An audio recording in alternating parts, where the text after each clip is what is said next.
Let's talk about this show then. For those who don't know anything about it and the size of this show, you have a stage which is on a precipice and it goes up, down, sideways, across, vertical, horizontal, and all within seconds. It's completely unique. I've never seen anything like it anywhere else. Yeah, it is pretty amazing. They call it the gantry crane. It is one in a kind, and it's pretty crazy to work on. Imagine standing there and all of a sudden you're vertical. It's pretty crazy. Yeah. I can't imagine, and it still makes me nervous, this show, and I still fear for your life because, I mean, it looks so dangerous, of course, which is the point, isn't it? Yeah, it is. Actually, it's very dangerous all the time.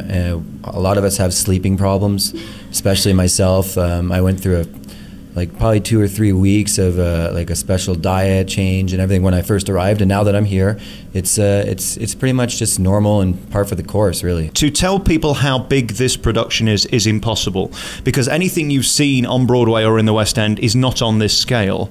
Let's talk about the number of people in it and how you all come together. I mean, there are hundreds, aren't there?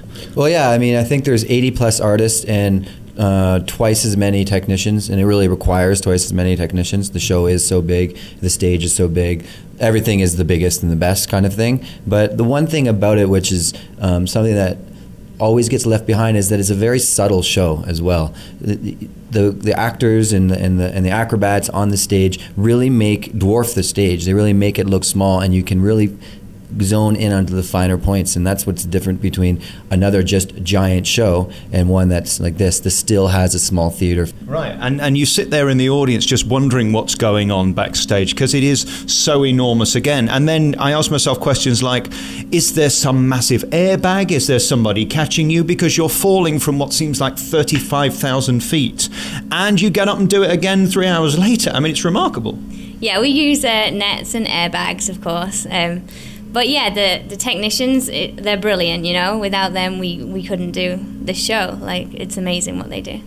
The question I've got to ask, from a geeky point of view, every time I come, the one scene I don't like, it makes me too nervous, is those two guys who go around that thing. I'm not going to give it away. Do they ever fall off? Because it looks like they're very close to falling off. No, they can't. They can't ever fall off. Like, it's not an option. And right. They will never fall off. Like, because it looks like they come close, doesn't it? Yeah, but they're so good that they make you think they're about to fall off. But they're not. They're totally in control. They've been doing it forever. And I don't like it. Can you get that taken out of the show? It's the only bit I don't like because it makes me nervous. Sure, yeah, we've been trying to do that, but they have a contract, and that's why they're still here. Both of them have been they're brothers. They've been brothers their entire lives. Really? Yeah. Well, they took a month off in the mid '80s, but now they're back to being brothers. And what they do is it's no short, like you said, of amazing. To be here in this show on this scale of production must be amazing. Do you still pinch yourself and think, I'm the luckiest guy in the world? It's funny that you said that. The MGM itself, it's kind of like this attitude when you're walking into work. MGM is this older place, an older hotel, and